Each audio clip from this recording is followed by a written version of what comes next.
everyone, and welcome to the Categorically Romance podcast. My name is Bree, and today I am joined by author Robyn Neeley. I am so excited for her to join us today.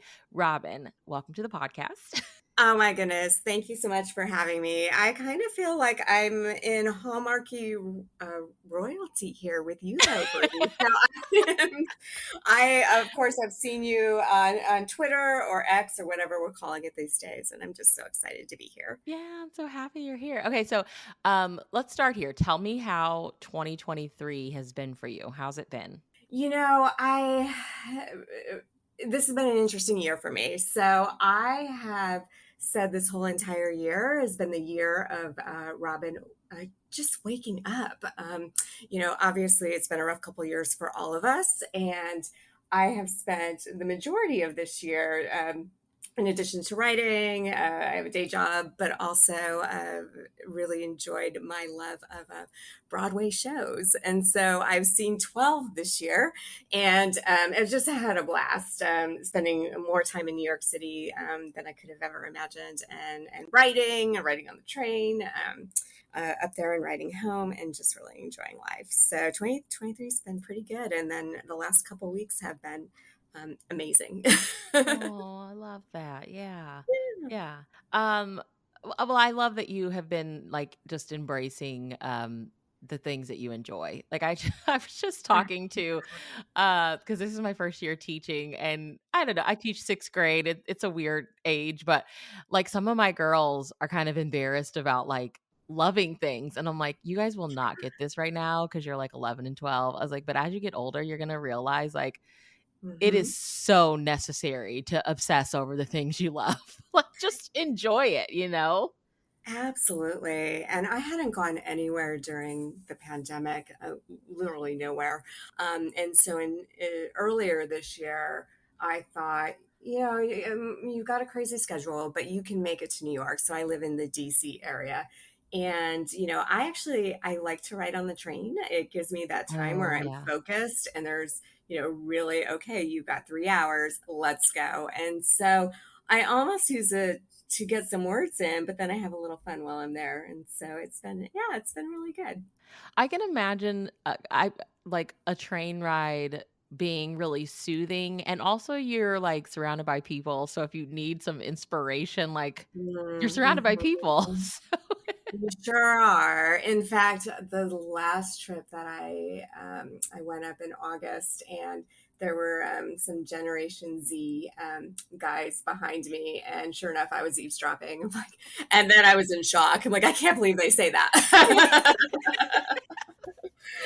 But yeah, lots of inspiration for sure. Yeah. Well, tell me your, like, romance origin story, like, reading and writing, how did we get here? Absolutely. So it's going to sound a little weird, but just go with it. And then it gets to the happy ending. So I moved down to DC from Boston in 2009. And shortly after, I had, well, first I have a long commute, which is really weird because I really am very close to DC, but I have an hour and a half train ride. So I purchased a Kindle and I was reading a lot of books. I was reading a lot of romance books, and thought, oh, this would be interesting. I wonder if I could write one day. How hard can it be? And spoiler alert, it's really hard. But I uh, I had an interesting situation in that, and this is going to sound so sad, but my cat Sydney passed away. Oh, no. And Okay. this cat was, always by my side. And I was so distraught, and I had just started a job, so I didn't want to take the day off. But I was just a mess, crying constantly. And I was on the train, and I was like, Robyn, you gotta get it together. And so I pulled out a notebook and I wrote down where I hoped she was. And I, just scribbled it, put it away, moved on with my life, got another cat, Carly. And really continued to read on my Kindle and thought, maybe I could write something. So I found what I had written about where I thought my cat was, and thought, wouldn't that be a fun prologue to a book? And so I started writing, and at the time, I learned that there's an association in DC. There are associations all over the place. I work for one. And so I knew there was an association for everything. So I looked up romance writers and I found the National Association as well as local chapters. I joined the Maryland Romance Writers, which I still belong to today, and also started taking workshops Mhm. online and really worked hard and to write that first book and got a mentor, Lori Wild, who gave me some just fabulous feedback and important feedback as I was writing. And within, I want to say, maybe over a year and a half, I had something. And so I submitted it. And what was really special about that book is the prologue is actually what I had written about where I hoped my cat would be, which was with my grandparents in heaven. Oh, And I actually got an email from a publisher, Crimson Romance, while I was on the train. And so the fact that I wrote scribbled that note about Sydney on the train and then got the offer while I was on the train, it just was so serendipitous that is and so wonderful crazy. for me. Yeah. So I dedicated that book to my cat and kind of my writing career to her as well. So Wow. I told you, happy ending. But yeah, and it was my first Christmas book. It was called Christmas Dinner, and it's no longer in publication. But I really love that book, and at some point, I'd love to go back to it and see if I can play with it to bring it back to life because it was a really special book to me. So had you always been like when you bought the Kindle, were you already a romance reader or was that kind of your gateway into reading romance? I would say it was a gateway. I mean, I probably was more chick lit at the time. Oh, that's so cool. But Okay. yeah, I really enjoyed, Sarah Morgan's stuff. I really love Sarah. Um, I got to She's meet so her. good. Yeah. Oh my gosh, I just love her. I was so starstruck when I met her. She was at Nora Roberts' bookstore a few years ago, and she's like, "Would you like a photo?" And I just basically looked at her. I was like, Would I "Yes, like a photo? oh my goodness, I would love one." So it was so much fun to meet her. But yeah, it was the Kindle that really got me hooked, and I was reading. A lot of Harlequin, but also e-publishers. I loved Crimson Romance that I was with for a while. Tule, who I've just really enjoyed working with. So yeah, I would say 2009 was a real turning point for me in terms of becoming an author and also a romance reader. Yeah. How would you describe the books that you enjoy writing? Like the books that you have Mm. out, the books to come, like how would you describe it to someone if they haven't read one of your books yet?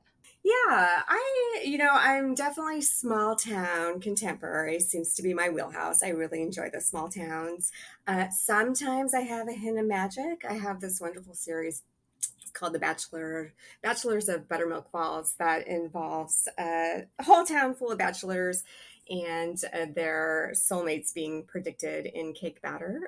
I had so much fun with that series and involved some witches and ghosts, and it was a really fun series to write. And all the So covers are so fun. I love oh, the thank you. covers. Yeah, they were really fun. I have a great cover artist for that series that I worked with, and that was just a delight. It was, a series that I kept writing. I started that series is self-published, and it was a real kind of a neat experience to go through the self-publishing journey, and it was a lot of fun. I was very sad when it came to an end, and I left the door open for maybe the bachelorettes in this town to also have some fun.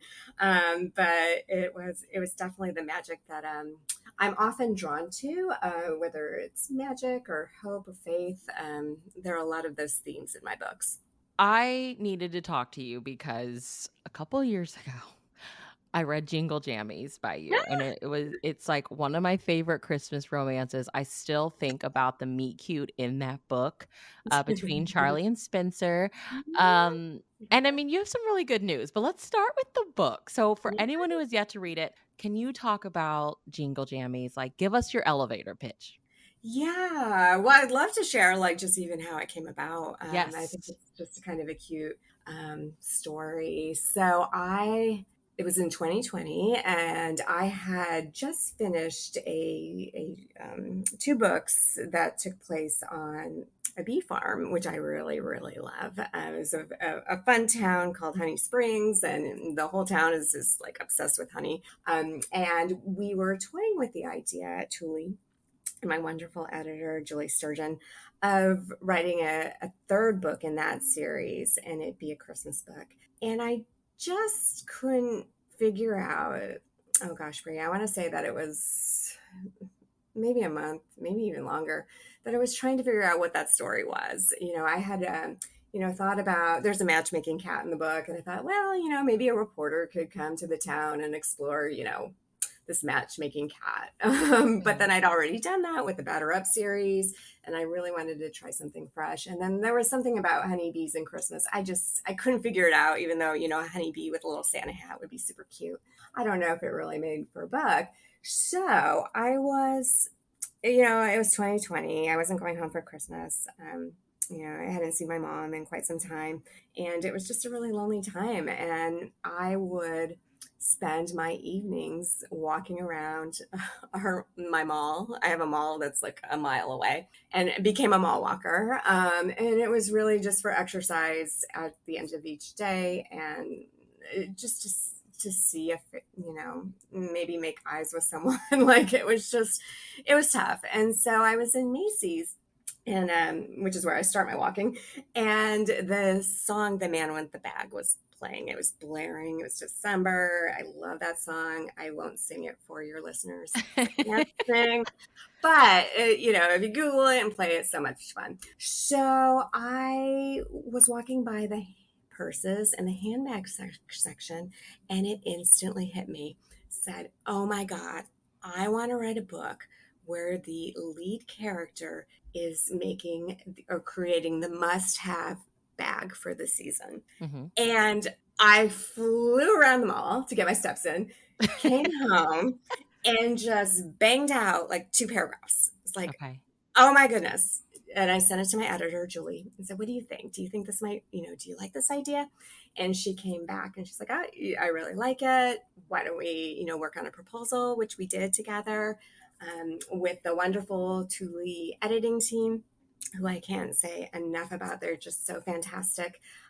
We came back and we really thought about different elements, and there were significant changes to the original proposal. And one change that they asked me if I would consider, instead of the handbag, what about Christmas jammies? And I like skyrocketed. Oh my God, that's brilliant. Like, yes, absolutely. I'm in. Let's go.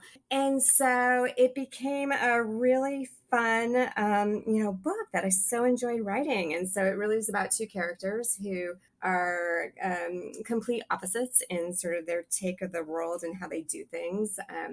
The in the book, the fashion designer is Spencer, and he's in charge of making the must-have Christmas jammies every season. And he's been doing it for some time, and he's not really into Christmas. And he's kind of lost his mojo.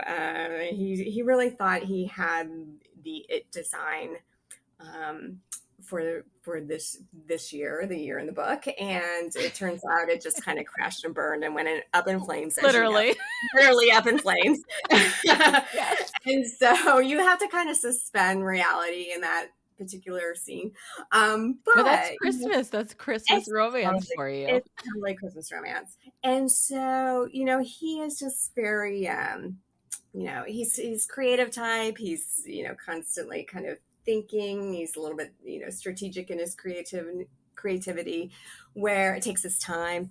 Where Charlie is in the book is the mechanic, and she is very much task oriented. Like, let's just get this done. And so, what I loved about writing this book and bringing them together is I often could play on their character traits and their character arc through different scenes that are sort of formulaic that you see in typical books and movies. You want in a Christmas book or a movie to have the cookie making scene or picking out a tree. And this book has all of it, but it was me focusing in on their character traits for each chapter and really thinking about, well, how can I take this scene and twist it and make it different and unique to the characters. So, I loved it. I got to do some real fun things in this book that I never thought I would get to do. Like as the author, I got to create a pajama line and I had a lot of fun with that.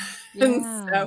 yeah, it was really fun, so a special book to me too. In 2021, I had unexpected surgery. And so the actual delivery of this book to my editors was a bit delayed. And how funny is this? I was actually, waiting for my surgery. They've got me, hooked up with the IV, ready to go. And I have my little iPad and I'm just typing away. And my surgeon comes in and she's like, "What you doing?" And I'm like, "I'm writing a Christmas book." And, we start talking about it. And she's like, "Oh, I have a story for you, unrequited love, this man that I could have been with." And I was like, "Oh dear, this surgeon's about to cut into me." And I didn't really want her thinking about a relationship that didn't go well. But it all worked out. So yeah, side story. I should have warned you, Brie. I tend to go No, I off and love that. I feel like that alone is like a plot in a book. Like, girl yeah, goes in for surgery, and the surgeon's like, yeah. "Oh, you write romance novels? I have a story for you." Yeah. Oh, I know, right? Exactly. But yeah, no, I love this story. There's an element, as you know, snow is a big part of this book, and Yeah. that the heroine, this mother who has passed away, always told Charlie that she would meet her true love in a snowfall. And incidentally, in chapter one, it's not snowing when she meets Spencer. It did snow, but it wasn't snowing. And it was very important to me that no scene could there be snow with them together. But I wanted him to experience the snowfall. I wanted him to know that it would snow when she fell in love. And so I really love the scene where, he's looking up at the sky and just saying, "Let it snow, let it snow, let it snow," because he knows what that means. So yeah, I love that book. There's so many. I've written 3 books since then, and there's so many times that you, as an author, you might forget a little bit. Yeah. But I have to say, with this book, I tend to remember a lot because it just was so special to write, Yeah. and yeah, I feel like it's every holiday season, you just get that handful of holiday romances that just, like, really nail it, and Mhm.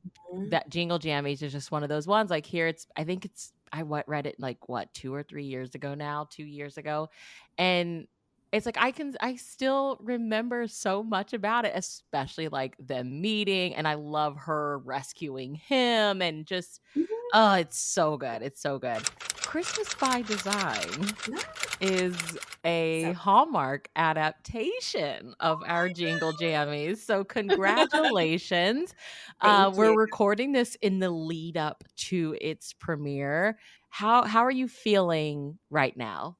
Oh my goodness. I have been, every day I say, "Come back to planet Earth, Robin." Like, just come back. And then something happens that's just like sends me skyrocketing way back up there. I'm so excited. One of the reasons I'm excited, I will share, is I really wanted. I wanted my parents to be this has always been a goal of mine. How do I get made for, TV movie adapted from, based on one of my books. And, I really wanted my parents to see it. And obviously, my dad isn't going to have that opportunity. But my mom, she's such a huge Hallmark fan. And if it was going to be any year, I'm just so happy and grateful to everyone who has been involved in this. Production, and it's happening this year. And I just know she's over the moon excited, and it's going to be a really special moment when she gets to see it. I can share just kind of a funny story. When I first started writing, sometimes I'll get reviewers who will say, "Oh, this is just like a Hallmark movie." And she read a review in gosh, it was early on. So maybe like 2013 or 14 that someone said, "Oh, this is such a Hallmark movie." Well, she thought it was coming out on Hallmark. So she told the whole town Oh, no. and all our family members that Robyn had a Hallmark movie. And I was like, no, no, no, no, no, no, no, no, that's not true.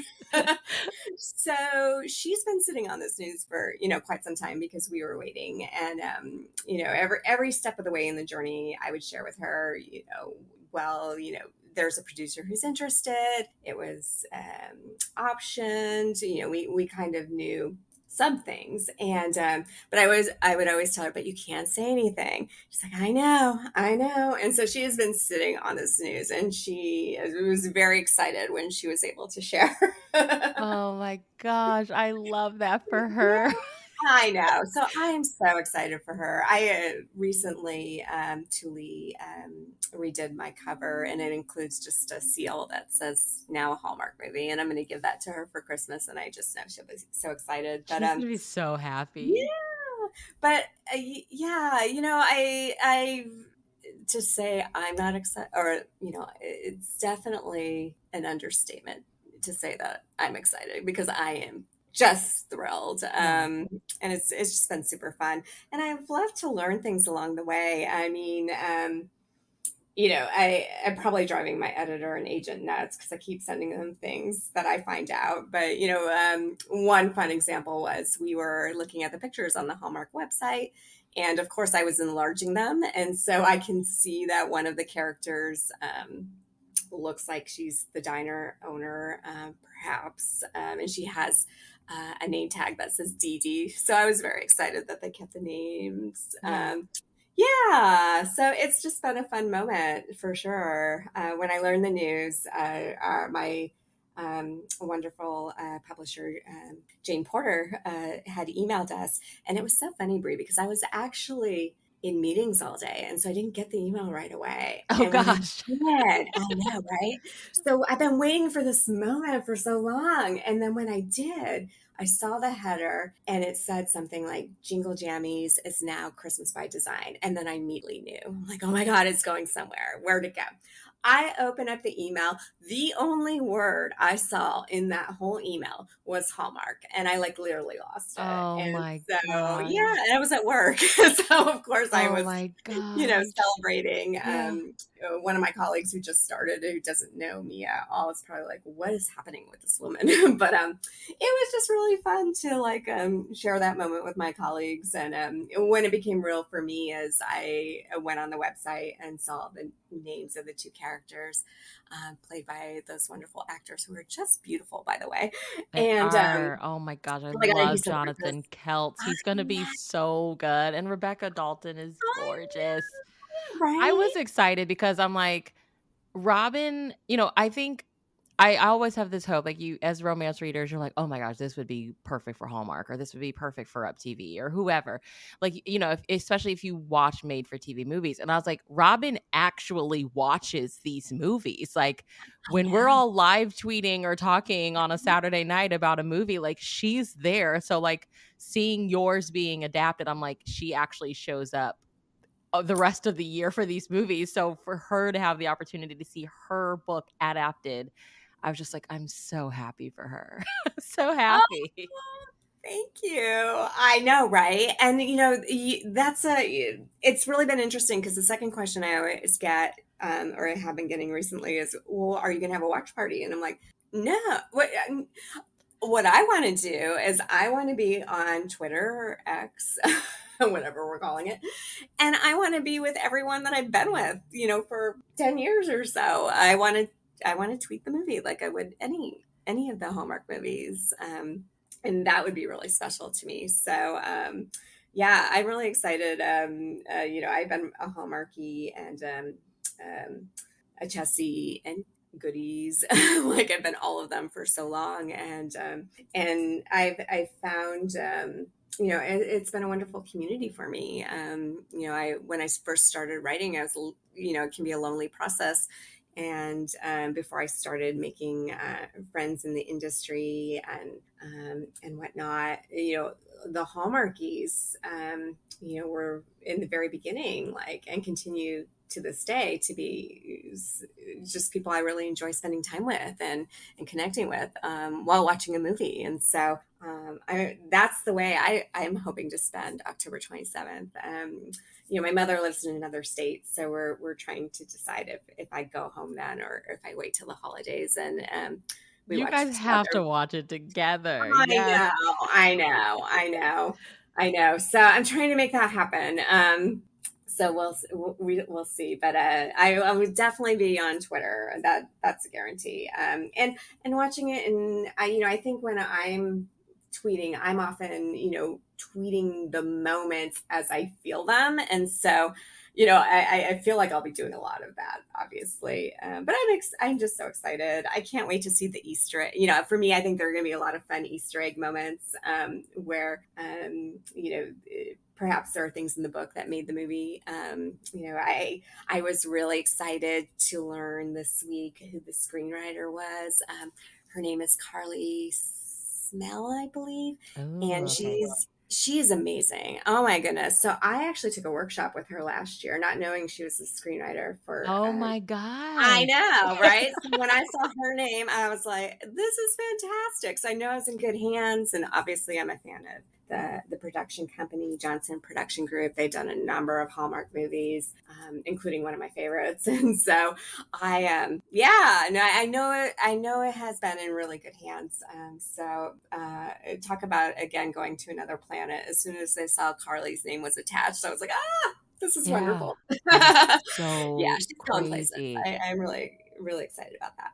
So tell me some of your faves, like, 2 or 3 that come to mind of like you will either rewatch them or they just stand the test of time, like some of your favorites. Oh yeah, so I love that. Well, yes, I do. Do you remember that movie with Jen Lilly? Yes. Oh, that's my favorite. That's like if I see that on, stop everything. I will watch that over and over and over again.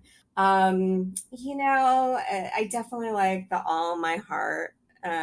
With Lacey. Was it Yeah, with Lacey? Yeah. Lacey and Brenna. Yeah, I love those three. What got me started in really, and it wasn't Hallmark. Obviously, I love all the Hallmark movies, but you'll laugh. It was the ABC Family Holiday in Handcuffs. Oh my God, I could watch that over and over and over and laugh and laugh and laugh. Like, and I think that was a really big influence in my wanting to write Christmas movies as well as Snow Globe. Yeah. Which was also on ABC That'll Family. do it. That one will do it. Right? In fact, I'm toying with an idea right now that's kind of like Snow Globe, and every time I think about it, I'm like, oh, that's just so fun. You got to make time for that one, Robin. You just got to make time for that one. But yeah, obviously the Christmas Card my mom loves to watch every year, so we try to watch. We try to find it on Hallmark and watch it together. Yeah, I mean, there's so many. Yeah. There really are. Yeah. I How think the first one that the I don't remember if about this was like you? I don't remember if this was like my first Hallmark Christmas movie, but this has like hands down for years been like if they put it on, I'm gonna watch it. And I feel like they aren't showing it as much as they used to, but it was called Christmas with Molly, and it was like an uncle raising his niece, and he moves back in with his two brothers because their sister died, and so they all kind of start raising her, and then he like falls in love with a girl in the town, and kind of at the end of the movie the little girl's like, will you be my dad, and like to the other uncle's like, you're my favorite, but no, you're my favorite. It's adorable, and I was like, I'm in. And then I loved every single one of those evergreen movies. Oh, They're so good. yes. So, like, as in, I think kind of my like last question I want to ask you is that as a watcher of the movies, as a writer, why do you think like these stories, which then can become movies, like these stories and these films, these stories on film, like, why do you think they matter? Yeah. I think that, at least for me, I feel like they bring such hope. I mean, it's going to sound cliche and joy, but they do. But there's something about falling in love during Christmas that's just so magical and so hopeful. I think that. that's why I enjoy them. And I think that's, I hope that's also what others do as well. But there's just something peaceful that time of year, and they bring families together, right? I know Yeah. that with my mom, we're often watching a Hallmark movie during the holidays, and, they just make people happy. And there's nothing wrong with that. Let's celebrate what makes us happy. Absolutely. Well, can you tell everybody where we can keep up with you online? Sure. So I'm definitely on Twitter, again, X or whatever we're Whatever calling we're it calling it. these days. But you can also find me. I'm on Facebook, a little bit on Instagram. I haven't gotten as good as I'd like. But I'm definitely on Instagram. Also, I love talking to people. People can email me at robyn@robynneeley.com. And yeah, hoping to stay up with the new social media trends as they pop up as well. Well, I think you're doing great. I love seeing what you've been posting on X. When I'm on there, for some reason, I can't even log in right now, but I will get that fixed Oh because no! I Yeah, have you to must. be Xing with you when this movie Yes, I love it. Accent.